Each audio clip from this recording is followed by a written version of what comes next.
Round 5 of the Real Insurance XCM Series would see a different type of race and a different set of tactics in play.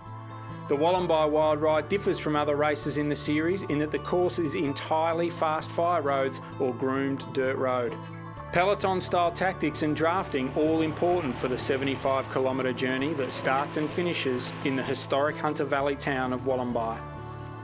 After 3 wins, Sean Lewis leads the series, but with 1 victory, consistently strong results and 1 race to go, Andy Blair is still within reach of the overall title. I'm really looking forward to it. Sean's won 3 races, so it's really up to me to take control of this one and see what I can do. Probably not as confident as the last few races, had a bit of time off. But yeah, they've got a good team here with Maddie and Troy, so hopefully a bit of teamwork and we can get there in the end. Throughout the series, the women's category has been dominated by Rockstar Racing's Jenny Fay. After 4 wins from 4 events, her goal is to complete a clean sweep of the series. I'm hoping to do it today. That's probably like the main goal for me today, is just get across the line and make it 5 from 5. So getting to the fling, then I'm going to be pretty confident and motivated to complete it for me.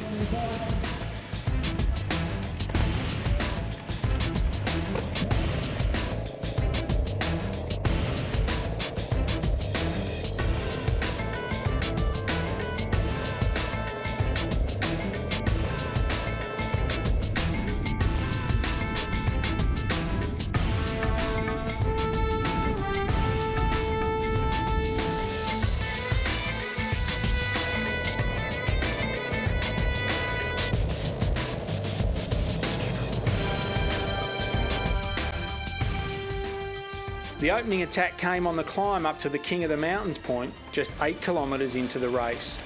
Andy Blair and Hunter Valley local Trenton Day accelerated away from a group containing Adrian Jackson, Justin Morris and Jason English.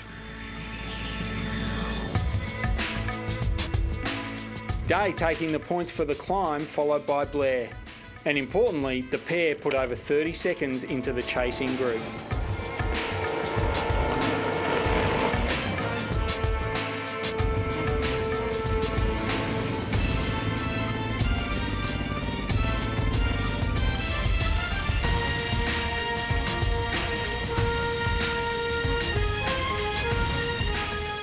Jenny Fay again out in front, claiming the Queen of the Mountain points, with Becky Mates in pursuit.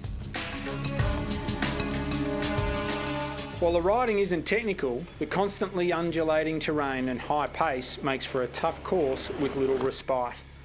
The chasing group size didn't appear to aid their pursuit, the leading group getting out to a 2-minute advantage.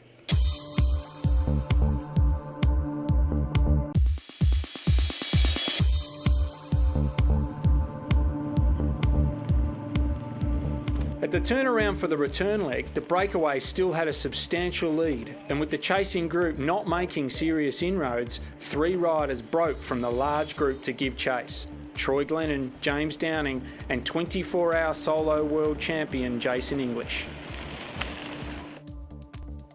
Meanwhile, at the front of the race, the leaders had hit the long flat run into the finish.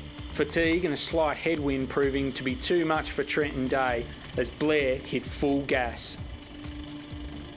With 10 kilometres still to go, it was a make or break move for the national marathon champion, but neither Day or the chasing trio were able to hunt him down. Blair rolling in for a comfortable victory after setting an average speed for the course of over 32 kilometres per hour. Wollombi Wild Ride champion on 1 wheel, Andy Blair. Second across the line today, Trenton Day. I'm super happy to win. I thought maybe it would come down to Trenton and I at the line, but when we got onto the last descent with about 15 k's to go, I turned around and saw I had just a tiny gap, maybe 30 or 40 metres, and so I just jammed it, gave it everything, and it was a bit of a headwind. So Trenton had to do every bit the same amount of work that I was doing, and yeah, I just managed to just build a small lead and kept looking over my shoulder. It was very reminiscent of the Convict 100 actually. So I'm pretty happy to put him away again. And I sort of got a little bit of a gap, unintentionally actually, and we sort of just worked it to our advantage, and yeah, it worked well. Third place, a sprint to the line for Jason English and Troy Glennon. And another sprint finish, Jason English. After crashing in the sprint for 5th place, series leader Sean Lewis crossed the line in 9th, but it was still enough for him to stay in the lead of the series. The gap between 1st, 2nd and 3rd has narrowed significantly, with Blair only 250 points behind Lewis. There was little doubt that Jenny Fay could continue her clean sweep in the Real Insurance XCM Series, not only winning, but coming a very impressive 26th overall. Jenny Fay, a fantastic effort there. Yeah, it's awesome. 5 from 5, so just one more to go. But I was a bit apprehensive this morning about my race fitness because it's not on top yet after a break this time of the year. Fay now has an unassailable lead, but will be looking to collect 6 wins from 6 starts for the series. With the final round taking place at the Highland Fling in November and the points in the men's competition so tight, the XCM Series is set to go down to the wire. Tim Sheedy for Cycle Nation.